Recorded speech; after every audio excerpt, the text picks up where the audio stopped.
oi, oi! Está começando mais um programa Geração JC aqui na TV CPAD.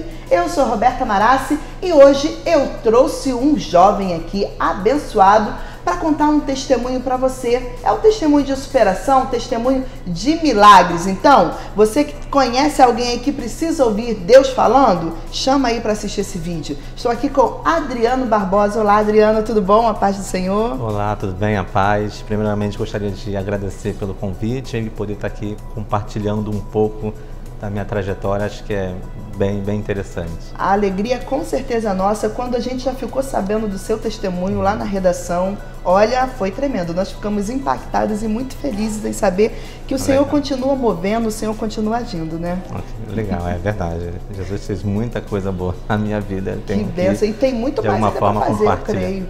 Amém. Creio. Adriano, você nasceu num lar evangélico? Então, apesar de minha mãe, em tese, teoricamente, ter sempre frequentado, no momento da minha infância, eu não lembro desse convívio, desse contato com o evangelho. Então, assim, eu não nasci num lar evangélico. Como é que foi a sua infância, Adriano? Minha infância é curioso, né? Porque acho que como todo jovem de comunidade e principalmente no meu caso, que a gente tinha uma série de dificuldades financeiras, né?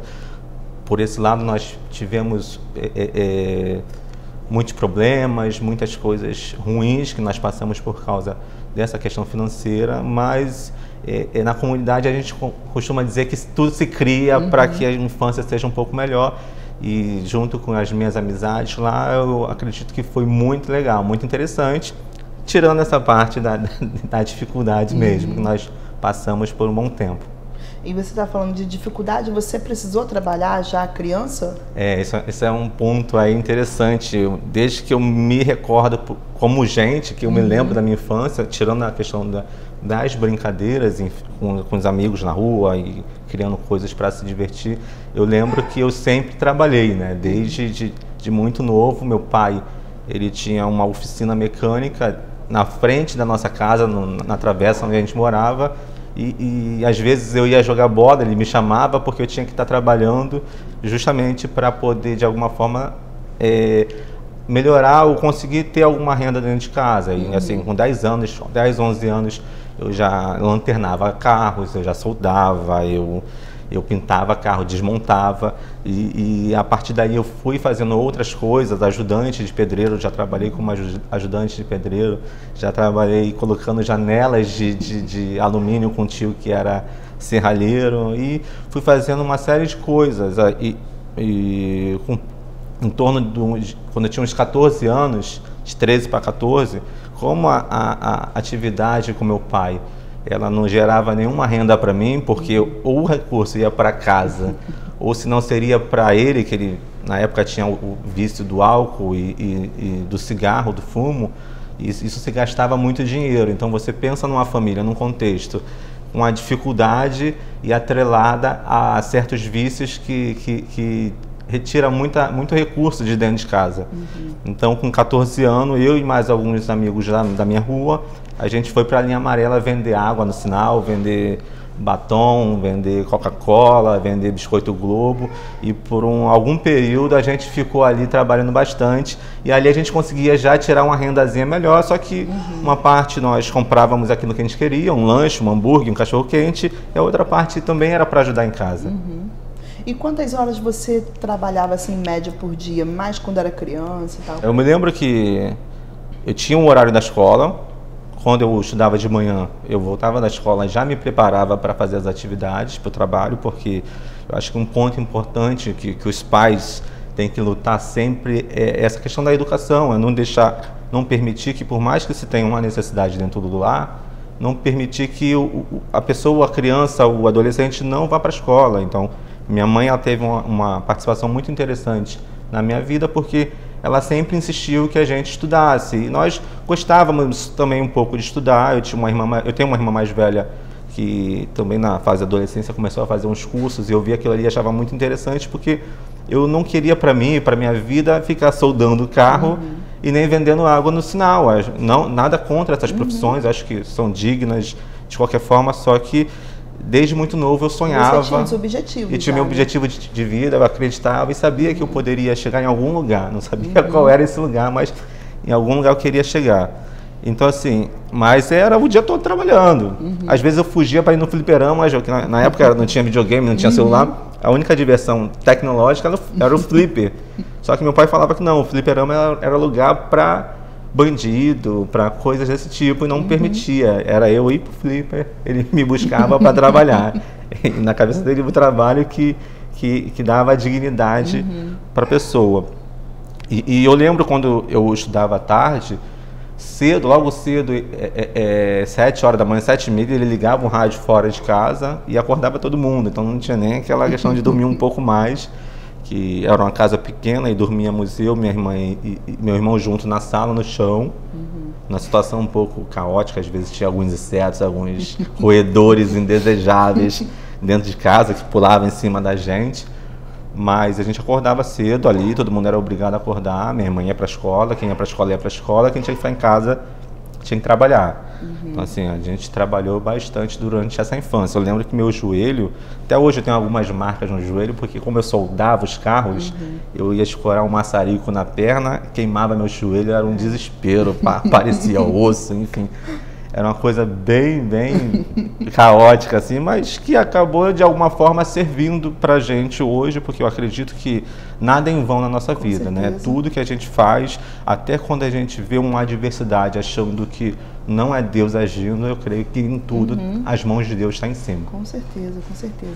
Então, você conseguia conciliar os estudos com o trabalho? Eu conseguia conciliar, sim, os estudos com o trabalho. Tinha minhas tarefas de casa. É claro, quanto mais eu estudava, mais trabalho de casa da escola eu trazia, menos eu brincava na rua e menos eu fazia as coisas da infância. Mas eu tinha essa obrigação, que minha mãe, ela sempre batalhou para que não ocorresse. E eu gostava também, porque na escola eu sempre fui muito competitivo, né? E por mais que eu não tinha condições parecidas com os amigos de escola, que a maioria ali tinha os pais que trabalhavam fora, que tinham seus salários, conseguiam comprar os livros, né? Eu não conseguia comprar os uniformes, eu às vezes pegava tênis emprestado para ir para a escola, mas eu sempre gostei de competir com o pessoal, e às vezes na escola mesmo a gente competia para ver quem ia tirar a melhor nota, e para isso eu precisava estudar. De certa forma eu tentava meio que viver de aparência, tipo, eu não tenho as mesmas condições que vocês, mas eu tenho as condições de vocês, a gente vai disputar para ver quem é melhor.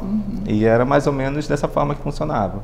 E o seu desempenho era sempre bom? Era sempre bom. Por mais que eu ficasse naquela turma da bagunça ali no miolo, eu não me considerava um aluno aplicado, exemplar da turma, mas as minhas notas eram excelentes. E tinha ocasiões que a gente disputava para ver quem tirava a maior nota em matemática, por exemplo. Eu tirava 10, olha, os meus concorrentes tiravam 9, ter aula contigo, porque... 9,5, e eles ficavam doidos, falavam...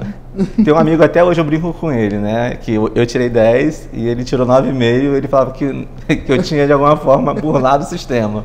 Mas não, é porque eu gostava mesmo de estudar. Eu tenho mais perguntas para fazer para você, mas eu estou sabendo que o intervalo já está aí coladinho. Então a gente vai dar uma pausa para o intervalo e daqui a pouquinho estou de volta. Pentecostalismo, o maior movimento religioso do século XX, analisado de forma simples e clara através do livro Revestidos de Poder. Ao tratar de sua teologia, sua liturgia, o dom de profecia, o batismo no Espírito Santo, entre outros assuntos, este livro se torna uma leitura obrigatória para quem quiser entender o movimento pentecostal. Adquira agora mesmo pelo nosso site cpad.com.br ou pelo 0800 021 7373. Revestidos de Poder, um produto com a qualidade CPAD. Ele é o mesmo ontem, hoje e não vai mudar. Suas promessas nunca irão passar. Pode tudo vir abaixo, mas se for nele sua fé, o teu Deus te manterá de pé. Pode tudo vir abaixo, mas se for nele sua fé, o teu Deus te manterá de pé.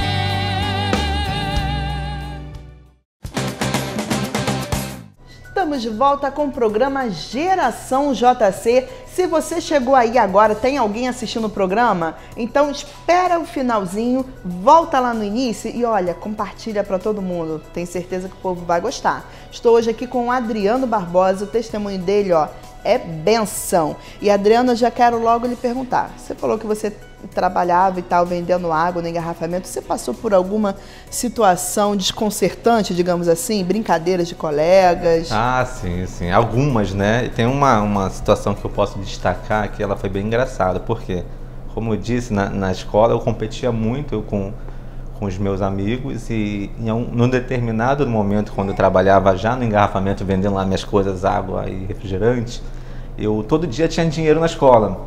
E eu comprava as coisas na merenda, ia pro fliperama na escola também.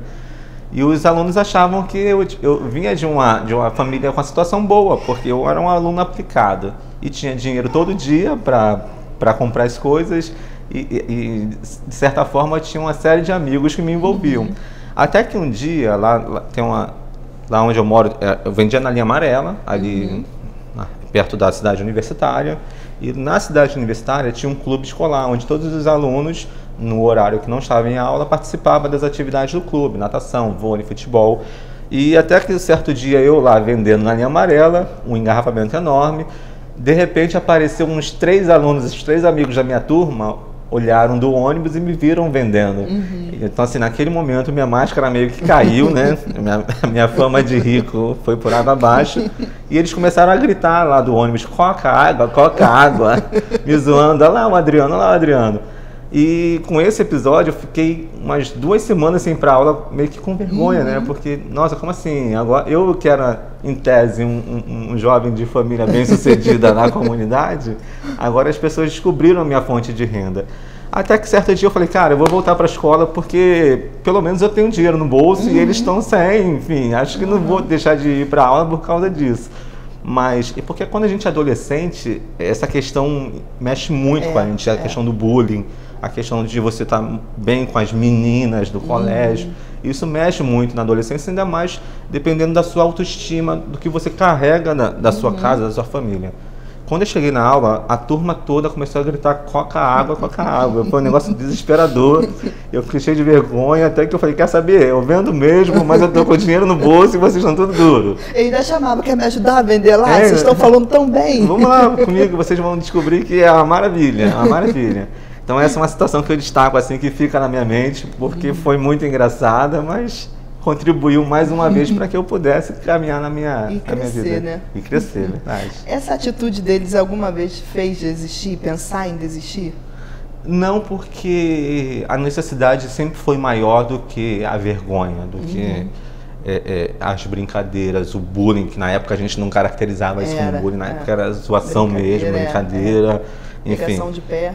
E a necessidade sempre foi muito maior do que qualquer outro tipo de coisa. Então, por mais que eu me senti mal naquele momento, mas eu tinha uma motivação muito maior para poder continuar. E como é que foi o seu encontro com Cristo? O meu encontro com Cristo foi uma situação interessante, porque assim, no momento que eu me encontrei com Cristo, eu já tinha minha mãe de volta na igreja, que ficava me chamando para ir, e eu tenho muitos parentes, né? Por exemplo, lá na igreja que eu frequentava, que é a Assembleia de Deus de Caetés, praticamente metade da igreja é minha família, por parte de mãe, não por parte de pai, né? Mas eu tenho tios, presbíteros, enfim. E nessa expectativa de buscar algo, porque eu sempre pensei que eu sempre quis fazer alguma coisa, eu quero ser alguém na vida e sempre sonhei em ter uma atividade interessante. Por exemplo, quando eu trabalhava com meu pai na oficina, o meu sonho era ser... Eu via a Fórmula 1 na época, o Senna tinha acabado de morrer ali, e eu via a Fórmula 1, eu era fã do esporte, eu via aqueles mecânicos mexendo nos carros, e eu pensava, nossa, eu vou fazer engenharia mecânica porque eu quero trabalhar na Fórmula 1. Só que aí a vida vai passando, a gente vai mudando os sonhos, né? E nesse momento eu estava na expectativa de me tornar jogador de futebol. Aqueles sonhos de todo adolescente da comunidade de ser jogador de futebol. Eu estava até bem, sem querer se gabar. Sem querer me gabar, estava até bem. Só que tem um sistema nas comunidades que é o CUFA, né? Que é da CUFA, CUFA. Que é o futebol, que é o campeonato de favelas, que revelam muitos jovens para os clubes. E no meu ano, na minha idade, que era de 84, para quem havia nascido em 84, que era o momento que a gente estava se preparando para disputar o campeonato, não teve. Então pulou do 83 para o 85 e a gente não teve uma oportunidade de seguir em frente, então estava desolado.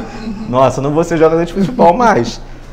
E logo em seguida eu fui para um congresso que tinha lá nessa igreja, que tem até hoje, que é a Comadec, que é um coral muito bacana, muito bonito, e, enfim, que muitas vidas são salvas, é um trabalho sensacional. Numa noite dessas, eu fui com um primo meu, que também era perdido, que nem eu, da rua, e nosso tio convenceu a gente de que, por mais que a gente tentasse, o melhor caminho era sempre com Jesus. E naquele momento a gente viu um coral lindo, recebeu uma palavra maravilhosa, daí nós resolvemos aceitar a Cristo e a partir daí viver uma vida cristã. No início foi muito difícil, até dentro da igreja mesmo, mas depois as coisas foram se acertando. Eu ia perguntar isso aí, o que mudou após essa decisão na sua vida?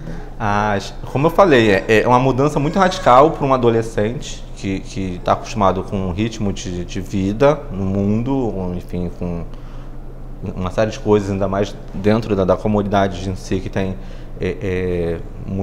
muitas atrações ali locais que envolvem os adolescentes de uma forma. Foi muito difícil também na igreja, porque era um momento que a gente tinha que mudar toda a nossa cultura de vida do mundo para a igreja, desde do comportamento, desde a fala, até das vestimentas. Por exemplo, a gente não tinha calça.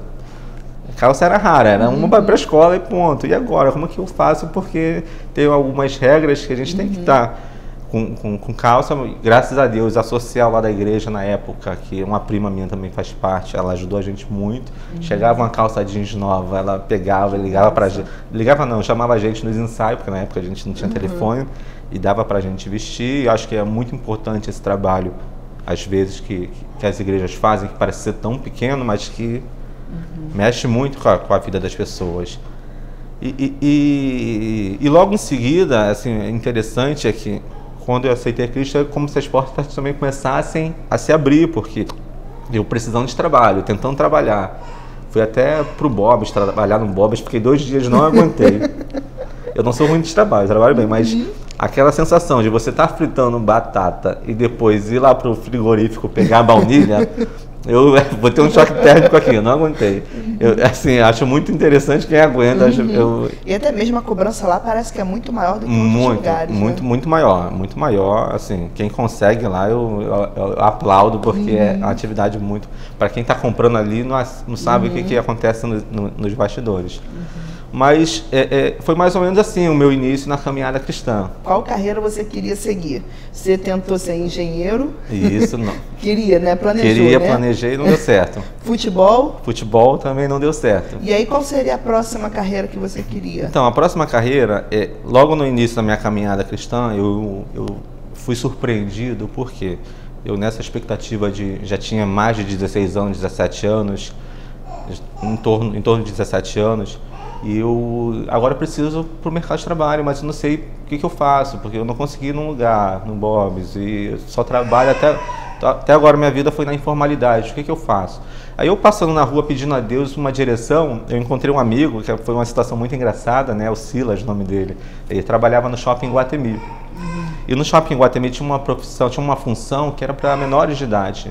E quando esse menor entrasse para o quartel ou fizesse lá a habilitação do quartel, das Forças Armadas, ele teria que deixar o cargo.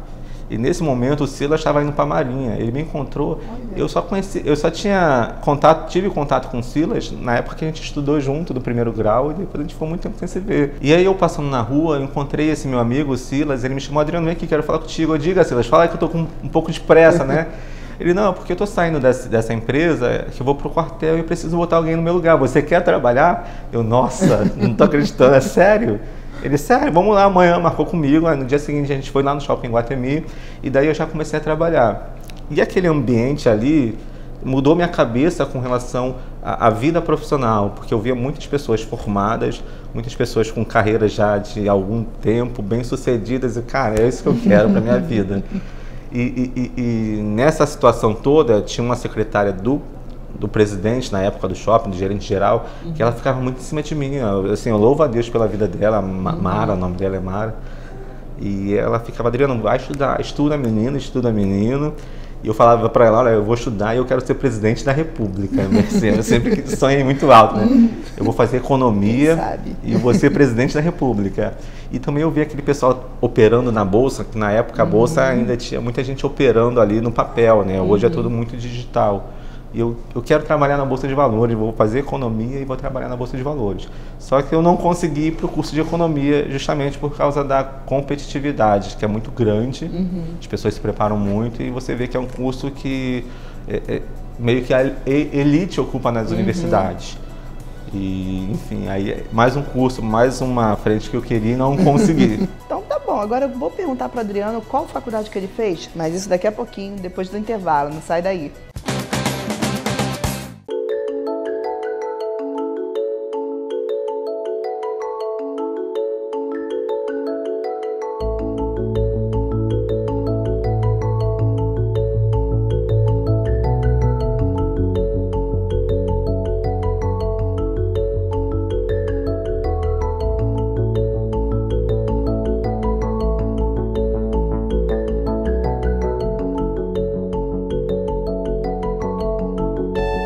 Se você tem perguntas sobre a fé, sobre a vida, sobre Deus, conheça a Bíblia The Way, O Caminho. Uma Bíblia em linguagem atual que veio para dizer que não tem nada de errado em fazer perguntas, ter dúvidas e em debater. Mas a The Way é mais que uma Bíblia de papel. Ela está presente no cyberespaço. Por toda a Bíblia há links e QR Codes de vídeos e estudos extras para você continuar no caminho, tanto no mundo real quanto no virtual. Venha para o caminho, conecte-se a The Way, uma obra com a qualidade CPAD.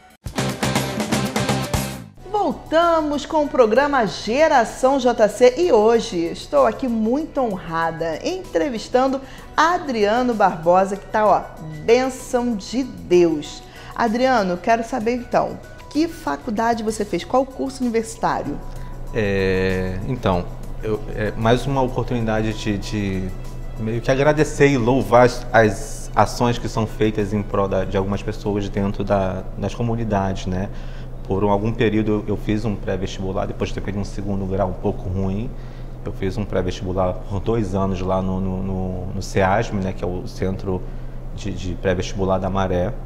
E fiquei ali 2 anos me preparando. No primeiro ano eu tentei economia, como havia dito, não consegui, justamente por causa da concorrência. No segundo ano eu consegui passar para Ciências Contábeis, numa faculdade privada com bolsa integral de 100%.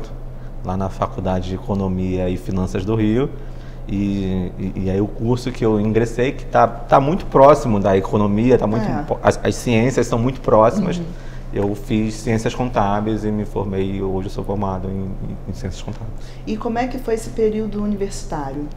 Então, o período universitário, como eu tinha que manter a bolsa integral de 100%, a minha nota ela deveria ser sempre acima de 7,5.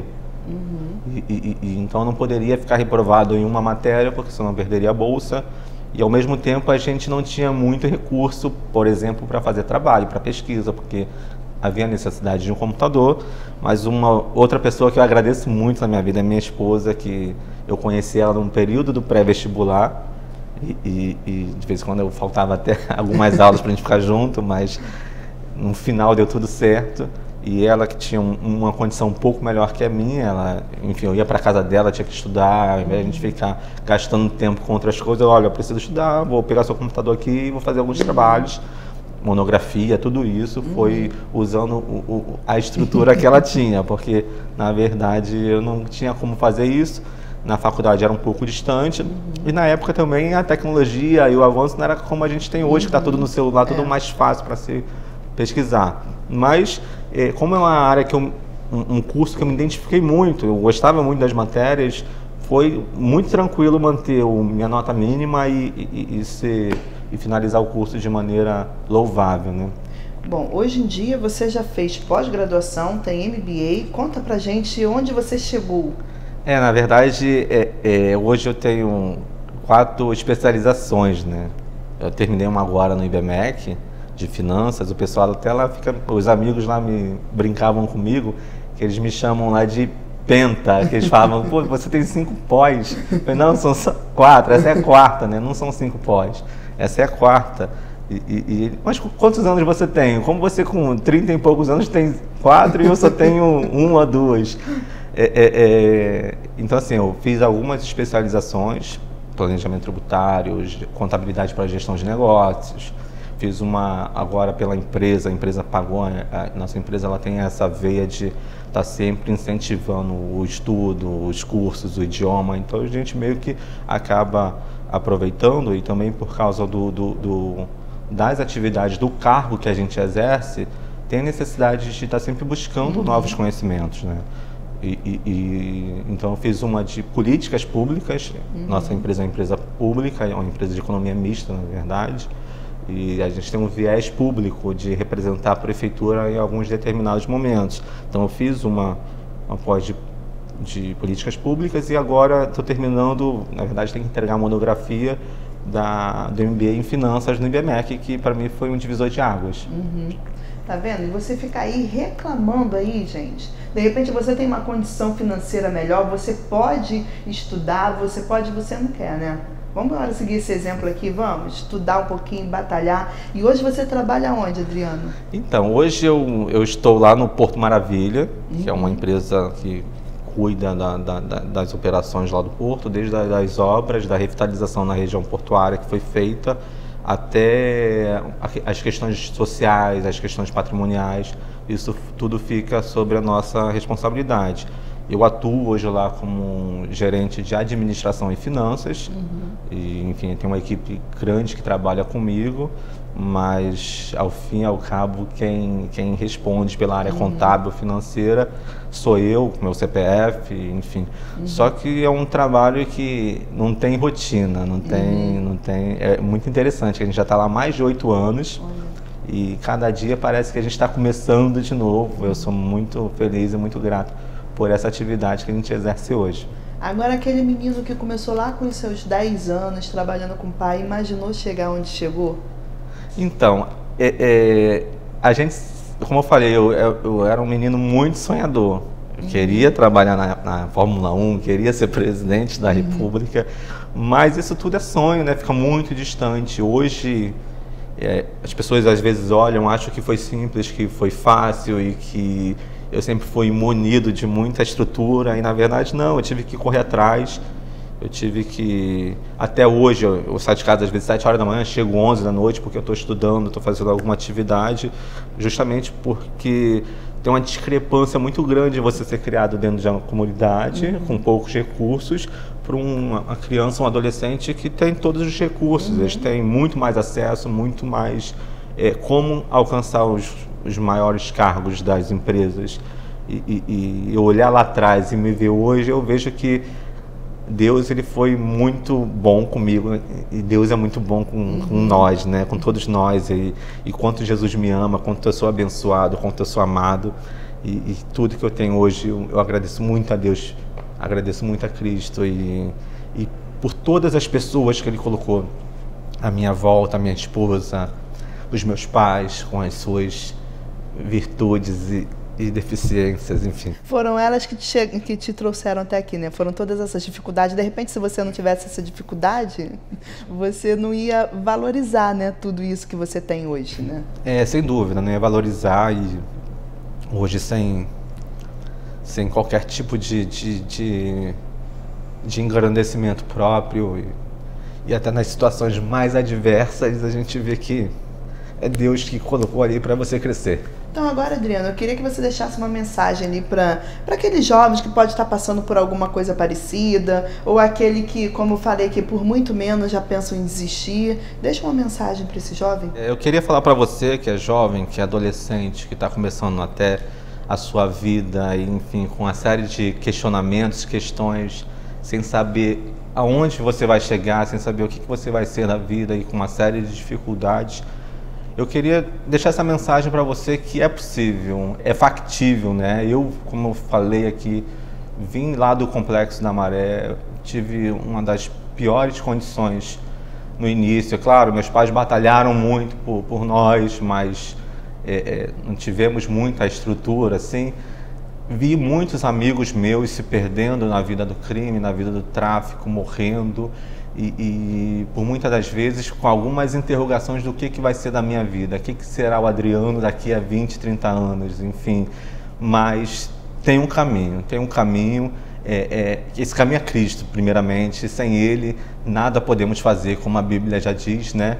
Ele nos ama, Ele nos abençoa, Ele nos capacita, Ele nos dá a oportunidade de seguir em frente, de vencer a cada dia, de viver o melhor dele nessa terra. Então, foque, peça ao Senhor entendimento, peça ao Senhor sabedoria, aproveite as oportunidades que você tem. Às vezes aparece um curso para fazer, às vezes aparece um emprego, um trabalho, e por desleixo, muitas das vezes, ou por falta de entendimento, você abre mão daquilo. Foque, peça a Deus que é possível chegar em qualquer lugar que você quiser. É possível você ser um grande profissional, é possível você ser um grande artista, é possível você ser um grande homem de Deus.